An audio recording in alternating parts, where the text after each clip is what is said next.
Hello, everybody. I'm Gene Tamashiro, born on Oahu. My grandparents arrived over 100 years ago. And when my grandparents arrived from Okinawa, which, by the way, is another occupied land, the Japanese moved in there, I don't know, 500-600 years ago. And before that, the Chinese. So the whole world has experienced occupation. Yeah. Law at the point of a gun. And so now the whole planet is our enemies of the state. And the state is actually a corporation.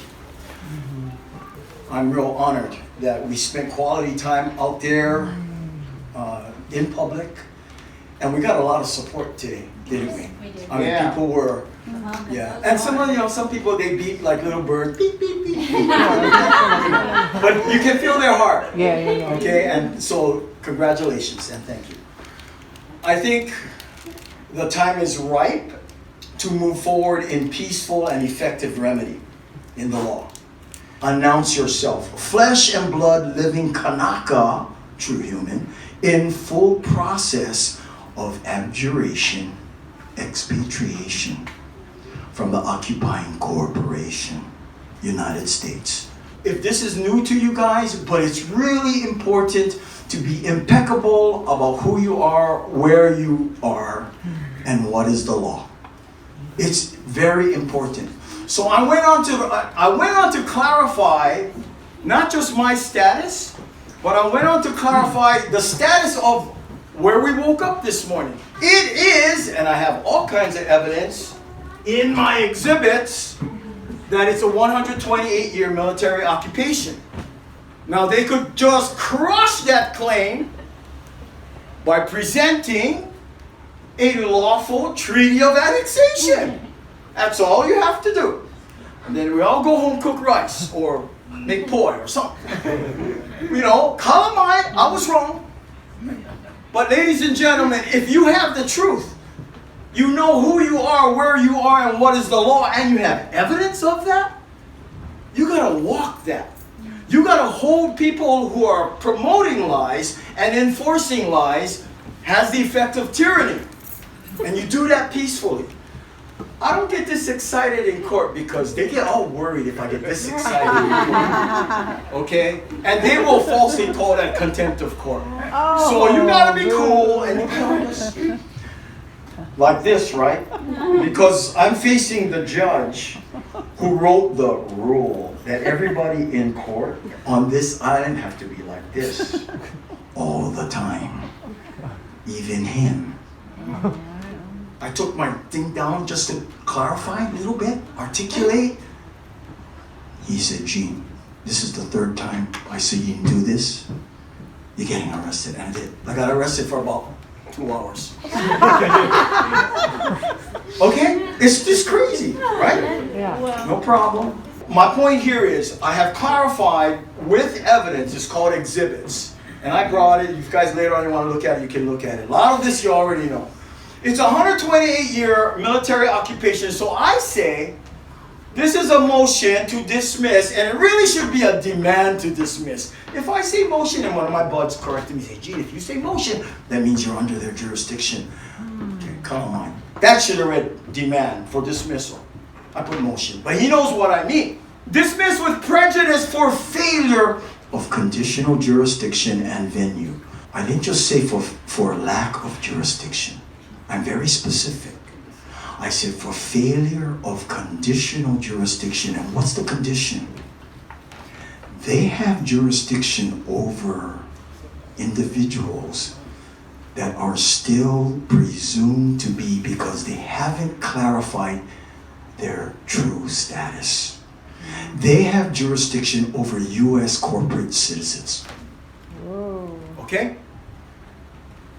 If you're a U.S. citizen, you are a corporate fiction until you clarify, I'm not a straw man.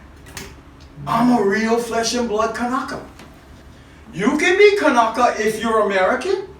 You can be Kanaka if you're Hawaiian. Kanaka just means true human. But you cannot be Kanaka with all your unalienable rights if you're a U.S. citizen. I went 10 years saying I'm a sovereign Hawaiian lawful in my own country. Right! I did. I went 10 years like that, and you know what? It had that effect. Why? Why did it have that effect? Because yes, all my facts were right, are right. I am who I am. I don't do any harm. I tell the truth, and I try my best to honor my word.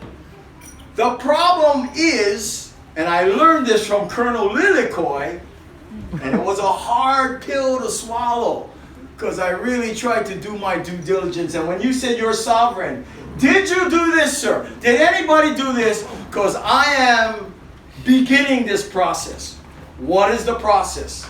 You have to cut the cords of your contract, your relationship with the occupying corporation. And I'm not just saying occupying Hawaii. They have occupied the whole continent. Officially in 1871, District of Columbia. What is the United States? Look it up. United States Code Article 28, Section 3002, line 15. United States equals federal corporation. They're telling you, we have committed treason. We are ongoing treason. But that's their contract. And ladies and gentlemen, if you choose to go along with that and you don't go right to the core of their false presumption, they will correctly presume in law, legalese, not in fact, but in legalese, they will correctly own you. So take that seriously. So what do? Here's how it's done. One biggest example to cut the cord. We have to either individually, as a sovereign man or woman, true Kanaka, or as a group, and I'll talk about the group effort to do that because unity in the law exists. Okay, what do? You pick up the phone, you call the Social Security Administration, and you make an appointment, and you show up, and you go, you see this all caps, Gene Say, Thomas Sure, all caps. I'm the flesh and blood of that, and I'm taking control of that. And my number is, if you type it up, 575-6090, right? Yes, sir, you're still one of ours. And I say, well, I'm here because of my true status and the law of this I know. I'm pulling out. So and I still want my benefits. I still want to travel. I still want a passport, some kind of passport for a Hawaiian. I want a number that's not 575. Maybe it's 463. You guys figure it out, because Hawaii's true status is confirmed and you know it. And here's all my evidence. And nobody ever rebuts it because there's no treaty of annexation. So you got to be steadfast and you go, you know what, brother, we don't have a policy for Hawaiians. Well, do your job. Do your job and honor your oath. Pick up the phone, call your boss's boss, all the way to the Secretary of State or even the President. People got to do their job. But you got to put the pressure on. So I showed up. This was my appointment. I have the forensic evidence that I'm in process. And all they did was say, well, we don't know what to do. Okay, that's my first visit. Now, if all of us, or most of us, or some of us together start to do that, how many desks do we have here in Hilo for the Social Security Administration? Well, maybe 2? Like one window here and one window here, and a couple aunties are working that. Guys, it's so close. You have the opportunity, the right, and I say the obligation to clarify your status. Now, I'm doing it as a Hawaiian through what process?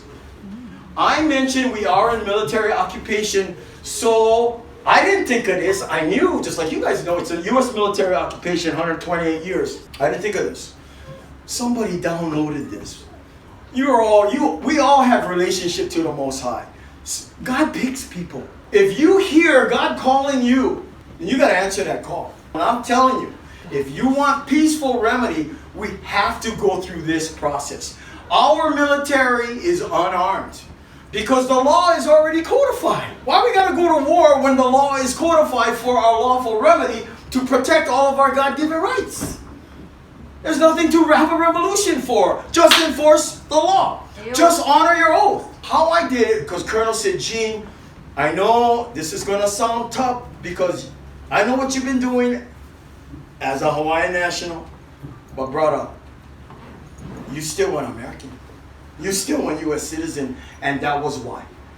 Because I didn't connect the dots to show up in Social Security. When I clarified that intention in the law, I told the prosecutor, all you got to do is prove you got a lawful treaty of annexation. I go home, cook rice. And she just looks like into outer space. Because she will lose her job. Maybe, maybe not. But nobody's honorable now. I mean, down to the guys who come in our flag waving and sign waving and how stupid. How you guys got 6 feet apart, right? We had 7 of them today. No 7? Tell me to break everybody up. Come on, you've got. Yeah, spread out. And actually it was a good effect because now our line looks longer and we're spread out. But it's really, it's come to that kind of point of insanity. I don't want to talk about the problems, but there is an urgency factor I learned about. March 9th, the state of Hawaii, they're the insurgents actually. State of Hawaii Senate, there's 25 people in the Senate. 20 of them brought forward Senate Bill 694.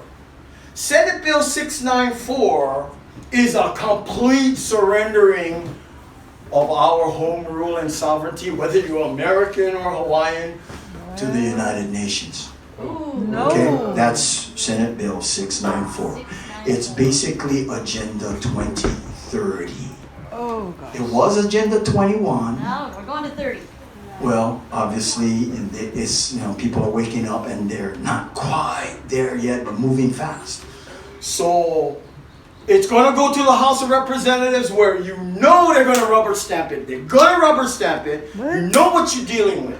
So it's very important. Whoever is here who wants to get in the database of the Colonel, and I know you got questions because, wow, Hawaii's got a military? Yeah. Do we have that right? Yeah, our kingdom is in continuity. You guys don't even have guns? That's right, right now. Why we need guns? The law is already codified. The law for Hawaii and the law for the Americans, the occupying power. People just gotta honor their oath. That's it. And you never know how you build trust. Just at that point, I go to court now and I speak more like this, to the judge. And the prosecutor, I don't get, sometimes it gets a little more animated, but you don't really need to because the weight of the truth and the law, guys. And be so much better if all of you in your own way look in the mirror and go, you know what? I'm going to honor the covenant and I'm going to answer the kahea. Because God don't make no junk. And He's not going to forsake me. And I believe that. And I know that no matter what. And if you do that, and only you know what that kahea is, it's in your heart, and you don't have to tell nobody. But ultimately, at this point in time, like I said, because the law is already there, your unalienable rights, you were born with it. And so now, when I hear people say, we're going to sign a petition, you have surrendered by contract collectively to their false presumption. I'm going to vote. You have surrendered again to their false presumption. So no matter what, to avoid a catastrophe of war, because I know, just like you know, people who will not take the shot. God bless you. I can summarize it real quick. It's a nation-to-nation settlement. Okay. Military occupation, you need the commander of the occupied country and the commander of the occupying power. People from both political venues got to come together, right? Okay. That's so he's taking the lead to help you. If you want asylum, you don't want asylum in the corporation. You want asylum in a body of people that are operating in natural law. Thank you so very much. Okay, I hope that helps.